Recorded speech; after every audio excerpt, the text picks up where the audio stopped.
Hey everyone, Dave from BC Bushcraft and welcome to another video. I was going to review the Real Steel Bushcraft Plus knife today. And I thought I might just do an intro video for this knife review because it's cold and I don't really feel like processing up wood and it's just dark. It's not a really good day for filming. So this is an intro video to the knife review. I'm going to go home and then shoot a closer up video of the knife, and then maybe I'll add in some scenes of me using it on my previous solo overnight.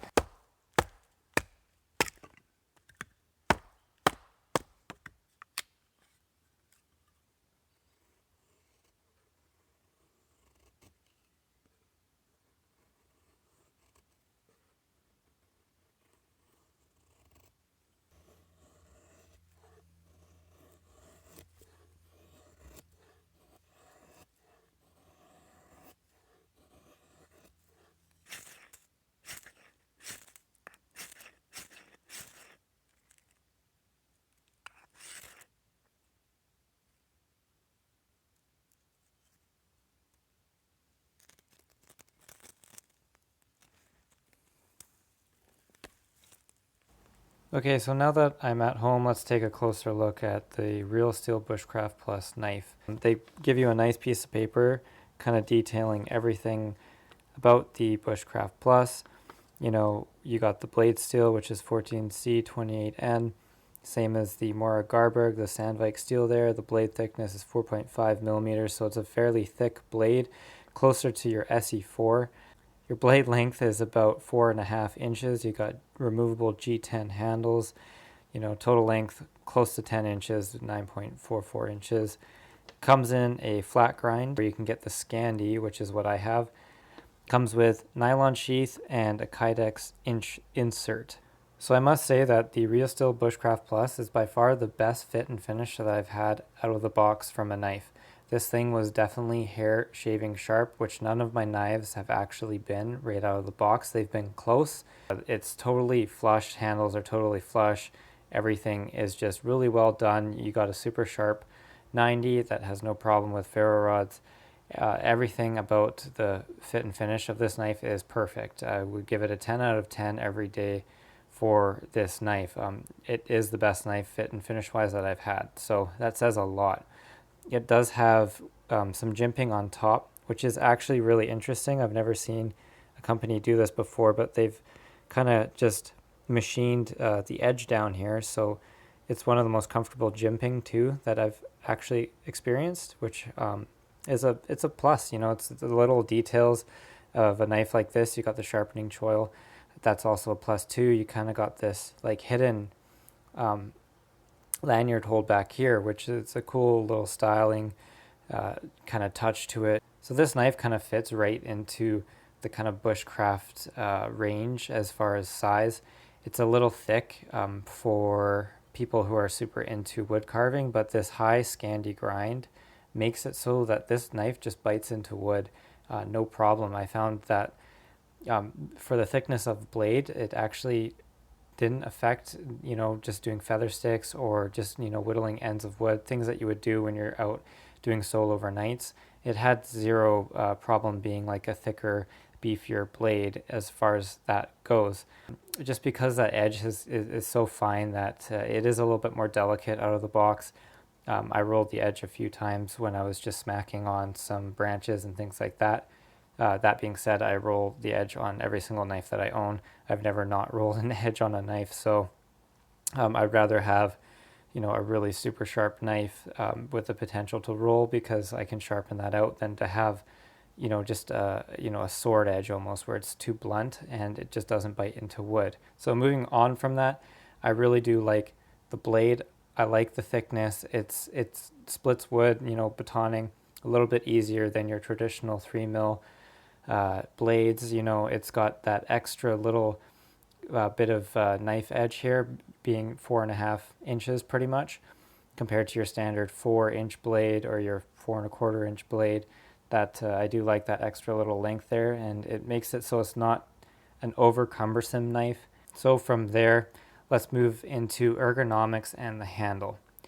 This is the one place where this knife has room for improvement. This kind of handle design that they've gone for definitely suits a grip like this. This is not the best grip for bushcraft. I think that knives should be designed for a handle grip like this, and this knife is not necessarily designed for a grip like that. You know, because of this little ridge here, it doesn't quite sit in the hand as well as I would like it to. It's a touch thin in here too, right where your pinky is. So, you know, I would prefer just a regular palm swell, like something that you would see on the Condor bush lore, which has a very, very ergonomic handle. You know, just a traditional handle like the bush lore. With that being said, it's not the most uncomfortable handle that I've ever had. When I'm doing feather sticks on it, I usually like to kind of put my 2 fingers almost into the 1 finger groove and kind of choke up on it. And I found that was the best way for me to do my feather sticks and get a nice grip on it. It does have some swell on the sides, not too much, and it's a little bit square. You can see that it's kind of flat down the back there. Let me try to focus it. So those are things, you know, it could have a little bit more rounding around these edges, and more of a palm swell out here, and a little bit thicker of a handle, and I think that this handle would be a winner. Room for improvement, definitely the handle. Now let's take a look at the sheath. It comes with a nylon sheath, and it's tactical. It gives you a lot of Velcro, a lot of options to strap it to backpacks or things like that. The belt loop itself is Velcro.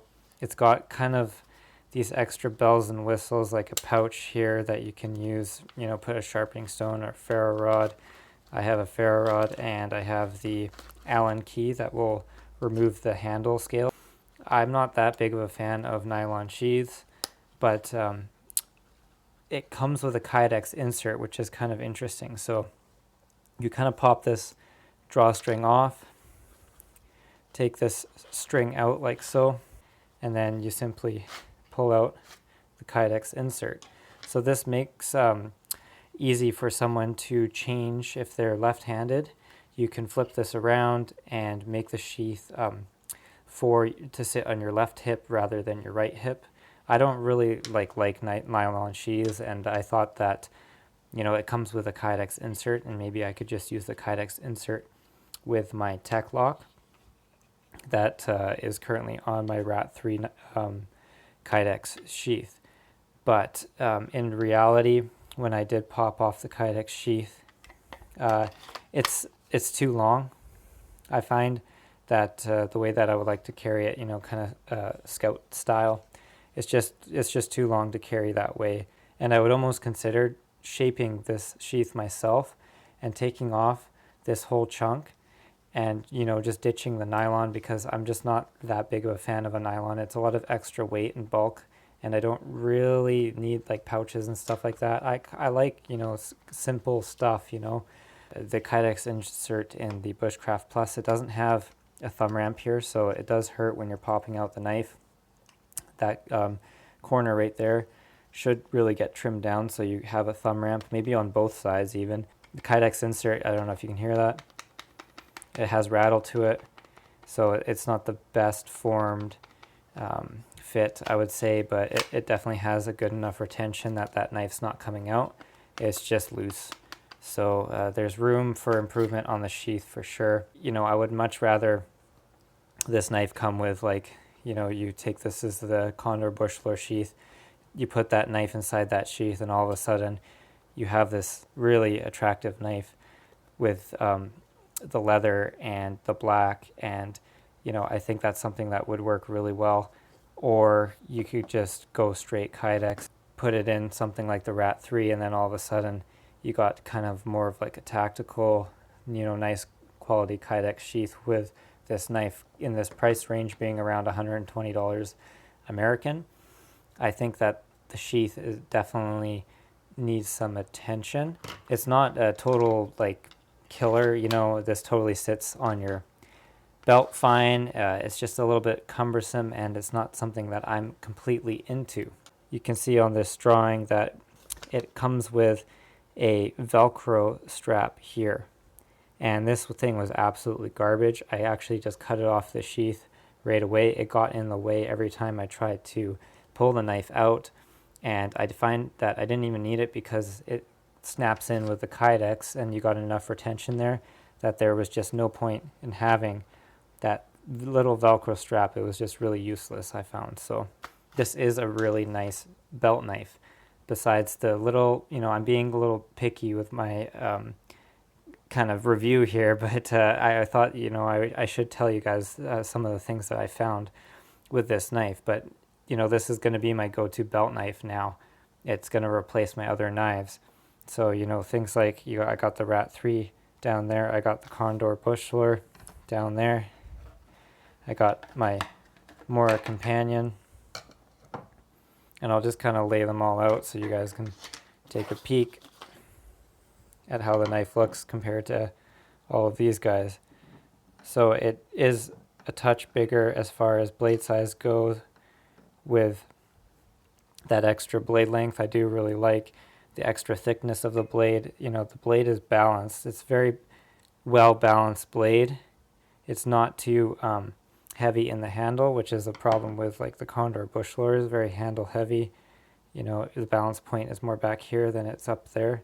Being stainless steel in my environment, I'm always dealing with rust on every single one of these knives. You can see that I have patinas on all of them.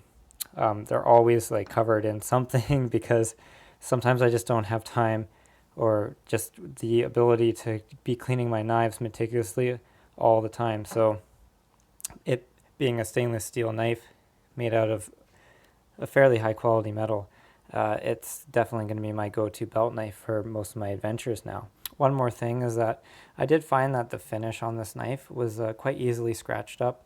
I put a lot of scratches on it just by using like a little, like those green Scotch pads when I was just trying to wipe away some like dirt and grime on it. And, it did affect the finish when usually I found that on my carbon steel knives it didn't do so as much, but it's not that big of a deal. Knives get scratches. All of my knives are scratched up. I use them a lot, so I don't care about scratches. As far as ranking on what I would rank this knife, say out of a scale of 10, I would have to give this knife an 8 out of 10. I think that this knife has room to be a 10 out of 10. It just needs that handle modification and, a change in the sheath for me, or an option at least to have maybe a leather sheath with this knife that was a high quality leather sheath, not a cheap quality one, or a Kydex option that was more like the Rat 3 that had more attention to detail with things like a thumb ramp and just a better design. Anyways, I hope that you like this review of the Real Steel Bushcraft Plus. This is Dave from BC Bushcraft. I hope you guys have a great day. Please comment, like, and subscribe, and I'll see you on the next video.